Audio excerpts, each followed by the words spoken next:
Well, hello guys, it's my first vlog back after a while. I'm just taking some time tonight to just try and get something recorded. And today I'm starting off with a monthly round out essentially of what I've been up to and just showcasing a few bits and bobs that I've been working on throughout the month. Obviously you may have seen some of these on Instagram or whatever. I've been posting them to YouTube as well. Or if you haven't seen them, then please check out those links, or you can see it now. So it's been about a year since I went on a painting course, and I just wanted to reflect on that a little bit because I got treated last year to go and see AC Miniatures and Phoenix Miniature Art at Element Games, and honestly it was just a fantastic day. I learned so much, and I feel like it really sort of caused me to look at painting in a different light. Since then I've bought a few books that I've not read and that I would like to read. I just need to get the time to read them about painting, and I'm trying a few different things out, trying to learn from YouTube as well about photography, a few other bits and bobs, but mainly with the painting, you know, I've tried to do a little bit and often, and that seems to be working all right for me at the minute around my current busy schedule. As you guys may be aware, I've had a baby. I've got a baby girl. She's 6 months old, and that's taken up a huge chunk of my time. So that plus work equals very little hobby time. I'm firstly going to show you the model that I painted pretty much a year and a week ago, and we'll go from there.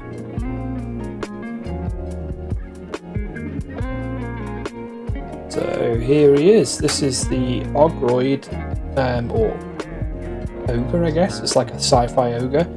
So the painting class that we did, you know, I went over this in detail in one of the podcast episodes, and basically I learned a whole heap of stuff, and you can see quite a few different angles. I did skin, we did leathers, we did stippling, we did glazing, we did a little bit on non-met, there was some stuff on eyes, and yeah, basically I just focused on a few areas, and I'd like to finish painting him, and I think I might enter him into competition down the road at some point for fun, just to see what happens. But yeah, I want to finish painting him first. I might plonk him into a scene that I create, do like a little diorama of, like, you know, a work life situation, which might be quite fun. But yeah, this is what we learned, and since then I've not really been able to paint much in this kind of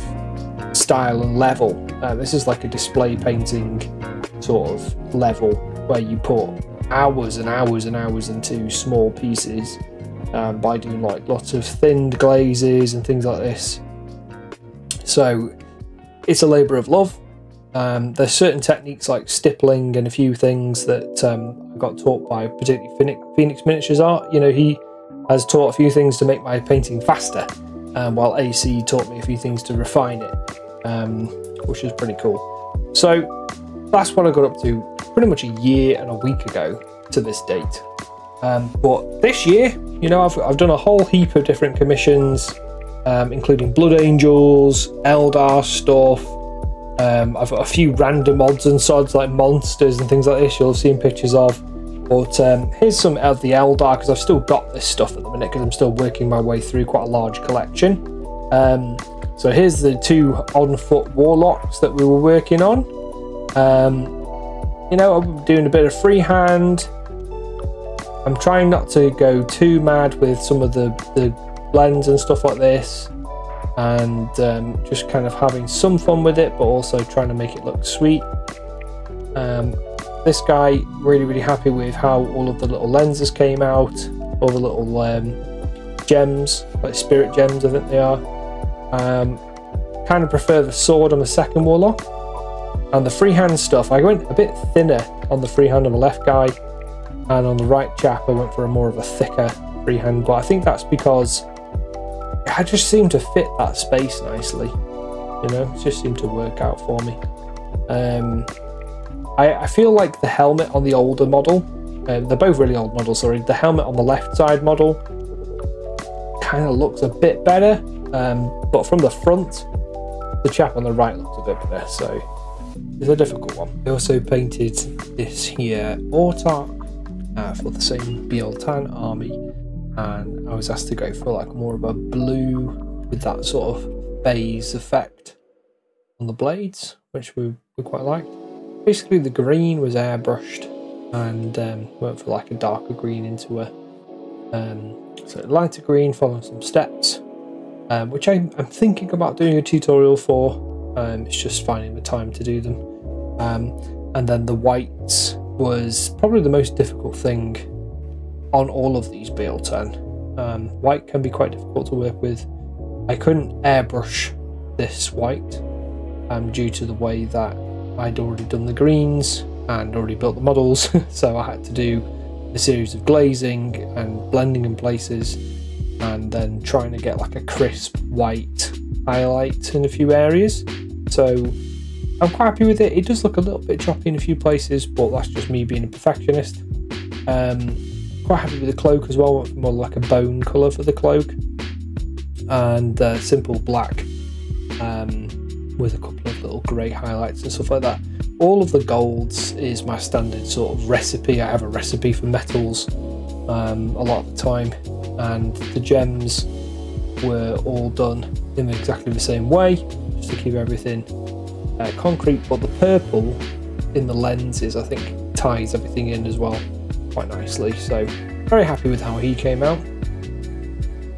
I did paint a jet bike a while ago now, and this is the completed jet bike. Recently I did some changes to this model, and basically tidied up some of the freehand, and also redid some of the gems, and basically just updated the model.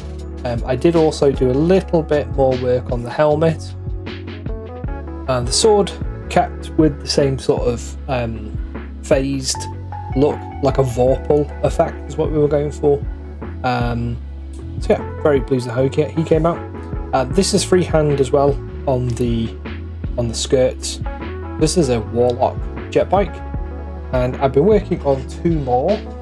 One of them is another Warlock with a slightly different head. I think this is one of the newer head kits that the client gave me. So on this one, I've tried to get the helmet looking a little bit more interesting with the blue. I need to do the crest still. All of the airbrushing is in place, and the greens have had some highlighting, but like I say, I've not got that far with this one. But I have been working pretty much every day on this chap. He's currently on this painting handle, so getting him into the focus is going to be difficult. But yeah, I went for a very different sort of approach with some feedback from the client on the freehand and the thorns. As you can see there, I've gone for more of a proper sort of big curves, thicker lines in the curves, with more of a sort of intricate pattern. So on the left side, as you can see, I've done like a wavy effect and tapering into a tip at the front. And the right side, I'm kind of thinking of maybe putting a transfer there, but I kind of like the negative space because it makes it asymmetric. I then need to do all the gems, so I base coat the gems, base coat the spear, and yeah, this is a Farseer as well. As you can see, he's got a different helmet, so he's going to have a different free-handed symbol on the legs.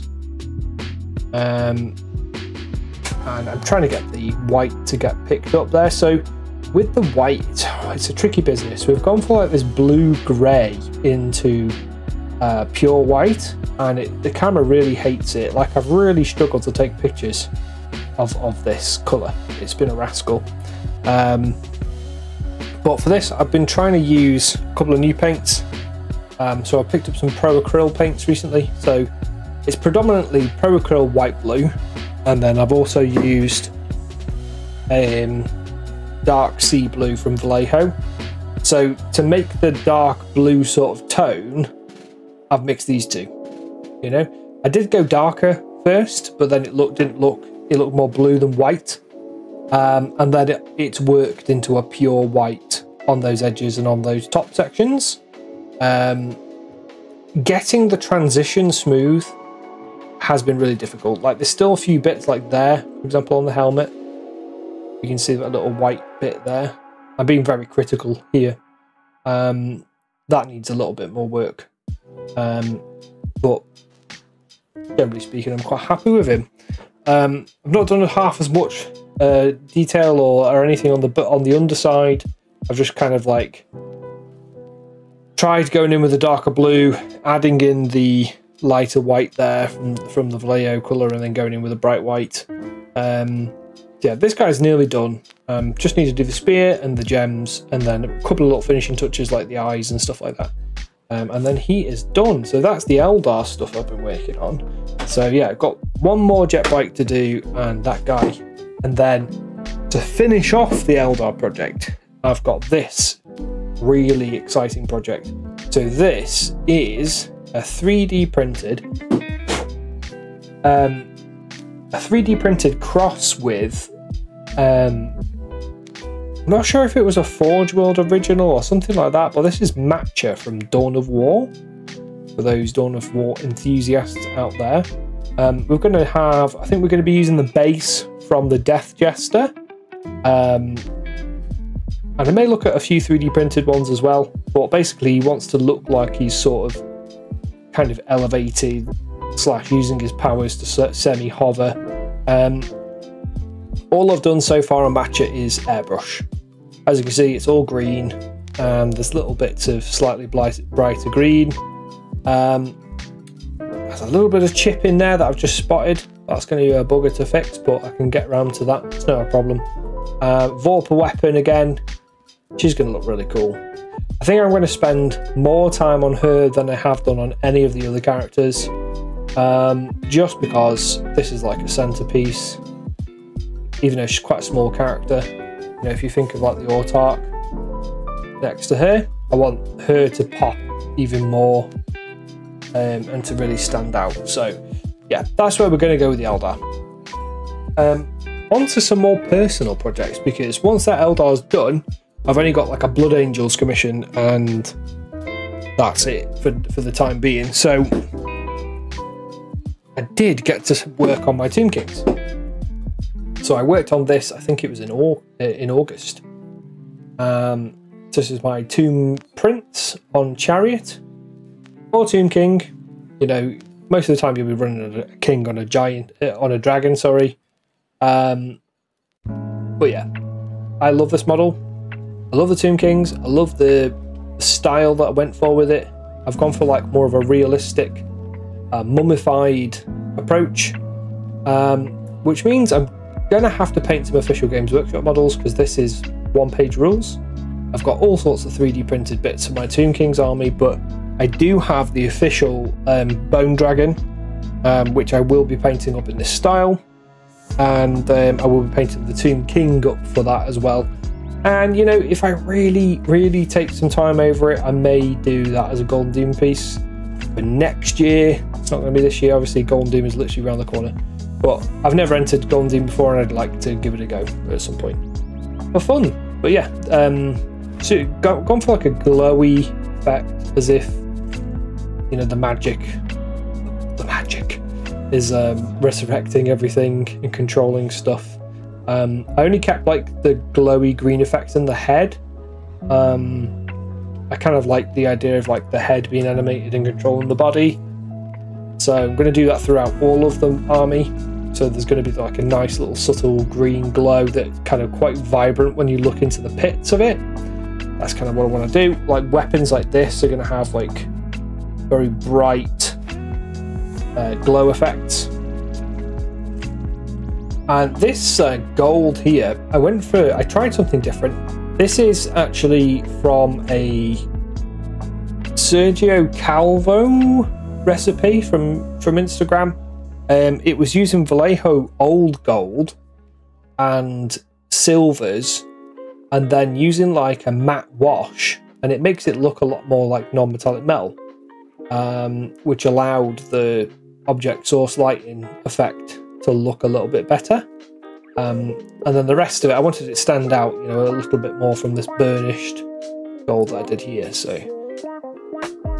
anyways, that is the Tomb King, or Prince / Prince. Next up, I'll show you the Turnip 28 model that I did a while ago. I've not managed to make any more progress on the rest of this turnip cult, sadly. I do have so many plans, but it's just time, and I need to finish these commissions first. I get like an hour's painting in an evening, and if I get up stupidly early, I can get maybe another hour's painting in before work. So I'd love to finish this cult. I've already got a load of kit bashed stuff to make a full unit of fodder, and I've got loads of cool ideas as well. So for example, this chap, I want him to be either my snob or a toff. I've got to do some conversion on him, but this is like this random cultist guy that I found on Cult 3D that I thought looked really cool. So yeah, I've got loads of stuff like that to go in the army. I was also thinking of using them in Aetherpunk as well. So got some Aetherpunk projects. I'll show you one of those next.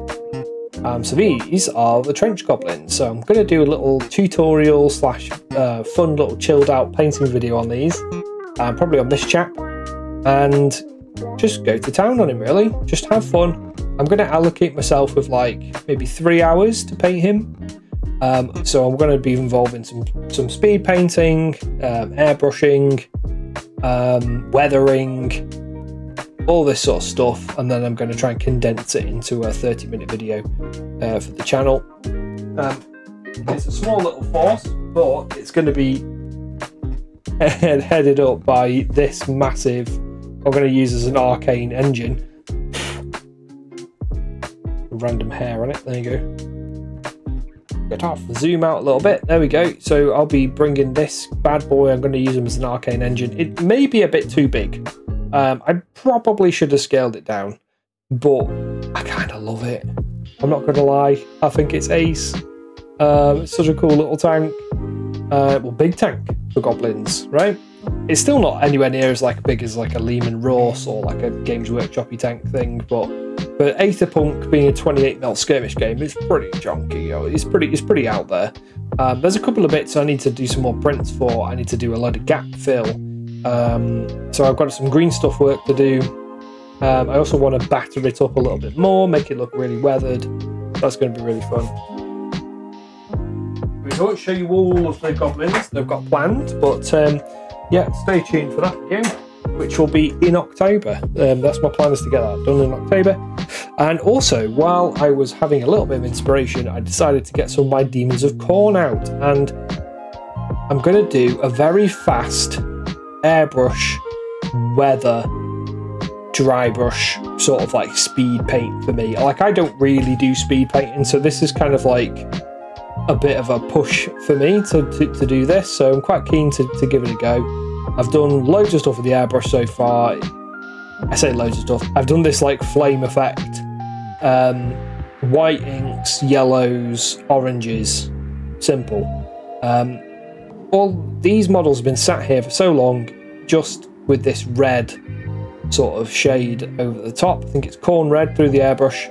So my cousin's just got back into 40k, loads of people have got back into 40k, everybody's collecting Space Marines, and I thought, you know what, let's get the demons out for a bit of fun. And I'm going to do a really interesting looking sort of lava, flame, demon themed list. Tzeentch, Khorne combination. So it's going to be a lot of fun. Quite excited for this. Like, this model I just picked up and just wanted to paint, and I've just been doing this over all of them.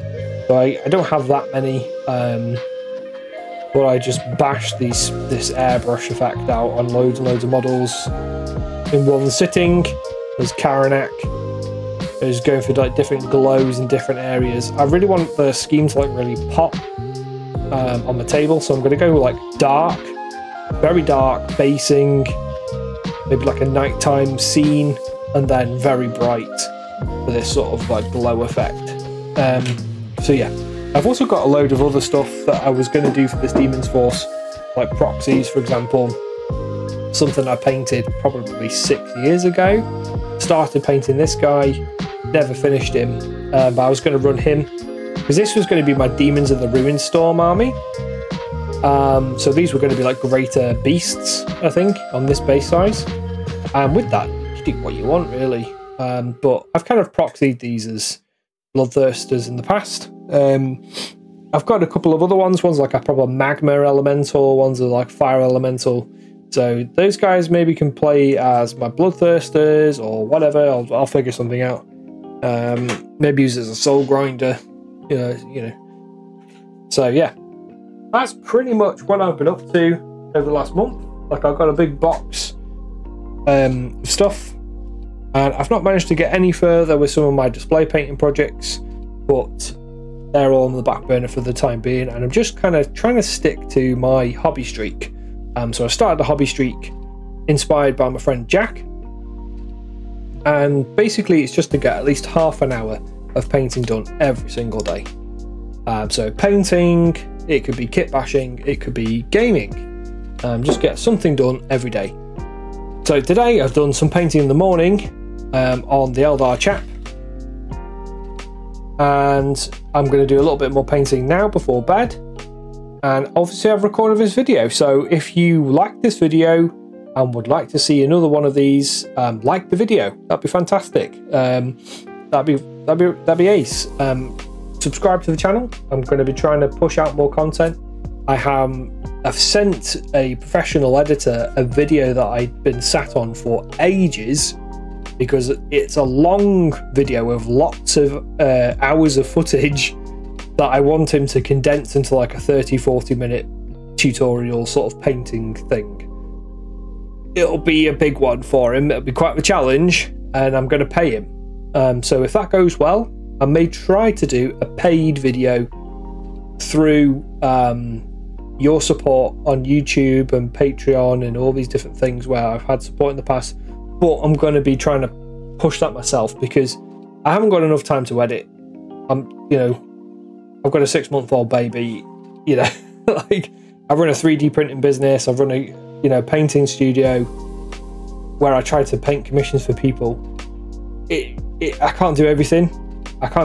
So I'm going to try my best, and if that involves paying a professional editor to help me out, that's what's going to happen, and hopefully we'll get some better videos out there for you guys. So appreciate you all, lots of love, and I hope you enjoyed this video, and I'll see you in the next one.